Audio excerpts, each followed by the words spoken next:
Por eso que uno no escapa a lo traumático. Claro.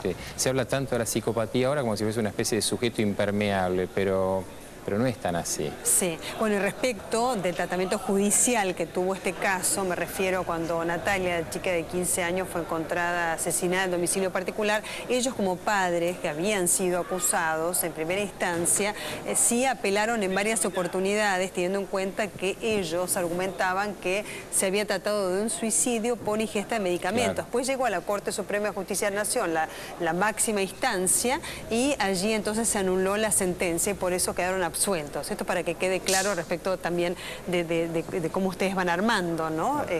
Es difícil sobrellevar la muerte de un hijo. Claro. Pero el suicidio de un hijo, más allá de la condena legal, genera un fenómeno de culpa interno atroz y muy difícil de llevar adelante. Sí. También es importante señalar de que hay muchos más suicidios que homicidios en nuestra cultura. Yo estuve trabajando en Estados Unidos en un centro de suicidios. En esa época, hace ya muchos años, había 10 veces más suicidios en Argentina que homicidios. Con la violencia creciente de la ciudad, habrá 2 veces más suicidios que homicidios.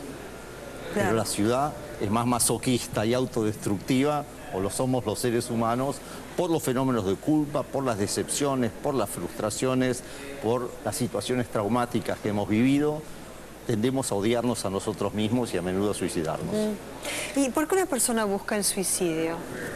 Yo antes de eso, y comentando, pero algo para tomar y a ver si puede ser interesante.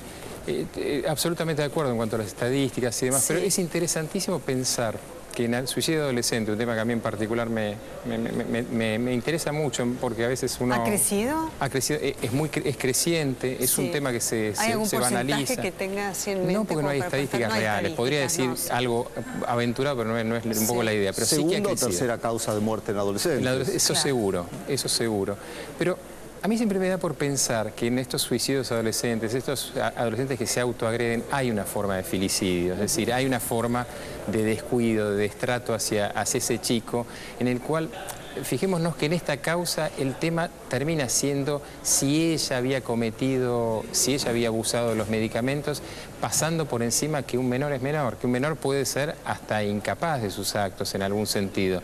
Con lo cual, en realidad yo creo que las sociedades, bajo la cobertura del suicidio infanto-juvenil, en realidad también encubre una forma de filicidio. Es decir, somos sociedades extremadamente violentas que un colega del padre del doctor en Francia que me tocó trabajar, el doctor Serge Lebovici, que sin duda te conoce, él estaba un poco obsesionado con esta figura del suicidio, homicidio, filicidio, como idea de que una sociedad termina al desproteger a los niños, en algún sentido pasa a ser responsable. Claro. En algún sentido quizás se acomoda una historia, una narrativa en la mente de esta mujer, y en un momento la única forma de expurgar esa culpa, la única, puede ser ella misma termina con su vida de la misma manera. Sí, estaba pensando, pero bueno, es análisis para otro programa, en otro segmento, ¿no? Que a veces no solamente hay suicidios individuales, sino colectivos, ¿no? De alguna manera, por la violencia que se ejerce socialmente, que no significa encontrar la muerte física, a veces es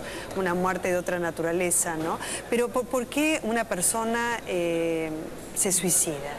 Nosotros, como decía el doctor, nos amamos a nosotros mismos y mantenemos nuestra autoestima en función de cómo hemos sido amados. La mala relación de los padres con nosotros, las decepciones de nuestros padres con nosotros, la falta de sostén en la infancia crea una situación depresiva primaria que es difícil de resolver. En ese sentido, mucha gente tiende a suicidarse con una sensación de no ser queridos internamente. La felicidad es el amor de nuestros padres internalizados. Claro. En cambio, el odio de nuestros padres internalizados, como en el filicidio, o en esta forma filicida, justamente Lebovici era presidente en Francia de una institución internacional que creó mi padre, que se llamó Filium, que era para proteger a los hijos del maltrato por parte de los padres, porque la historia de la infancia es una epopeya dramática, trágica a lo largo de toda la civilización. Y podríamos decir, la infancia se inventó hace 2 siglos. Claro. Y cómo uno construye el drama personal, ¿no? Que comienza durante la infancia, uno puede desarrollar, después también desatando nudos de grandes... Nuestros divanes están llenos de maltrato de los padres. Ajá. ¿Ah, sí? y de episodios traumáticos en relación con la depresión de los padres, con los fracasos de los padres y con el odio dirigido hacia los hijos. Claro. Ahora, muchas veces he escuchado que el que se va a suicidar no avisa, ¿no? Eso estadísticamente no es cierto. Claro. Ojalá fuese tan simple, digamos. Yo creo que es una medida de protección de la sociedad para alejarse del fenómeno. En realidad, en la práctica, y ahí sí en las estadísticas internacionales hay estadísticas internacionales interesantes por países y demás, y en realidad los suicidas varían según desde la modalidad suicida hasta las zonas, hasta si hay una patología de base o no. Pero, por ejemplo, hay muchos suicidios de pasaje al acto. Hay muchos, estamos nosotros en este momento afectados todos por el tema del crimen de San Eliseo, la idea del suicidio-homicidio, el homicidio altruista, es decir, es mucho más complejo de lo que la gente imagina. Y yo creo que... Y San Eliseo se refiere al chiquito de 6 años, ¿no es cierto? Que encontró la muerte, digamos, bueno, está en la investigación judicial, la madre declaró ante los medios de comunicación que fue ella quien lo mató, digo, para ponerlo en auto. Claro, pero en la cual una sociedad, una mujer que viene a un país extranjero, que no se le da esa dosis de contención y amor, aunque parezca una vulgaridad, perdón, lo del amor, ¿no? Pero una banalidad, no se le da una contención y eso sigue su curso. Claro. Es decir, el curso siguió que esta mujer quedó en un estado de alienación y evidentemente algo pasó. Sí. Y en realidad a lo que iba en cuanto a las modalidades, el sujeto que no es amado, el sujeto que no ha tenido introspectado el amor, en algún sentido pierde una característica humana, igual que los sujetos traumatizados. Tienen la sensación de no pertenecer a la categoría humana y por ende su vida pierde valor. Claro, no encuentran un lugar, ¿no?, en el mundo. Ahora, bueno, porque ya estamos en el momento de las conclusiones, ¿no? Si me permite, por ahí le hago una pregunta para la conclusión. Si ella realmente, quitándose la vida, pensaba, como manifiesta en esa carta, que se va a encontrar con su hija fallecida, ¿no?, y por eso se quita la vida. ¿Cómo es el pensamiento de esa mujer en el momento? Es un pensamiento casi delirante, es decir, una fantasía reparadora quizás por la culpa que debe haber sentido, que se va a encontrar y se va a reencontrar una relación amorosa, pero en realidad seguramente inconscientemente está castigándose a sí misma de la misma forma que castigó a su hija. ¿Doctor de Rosa?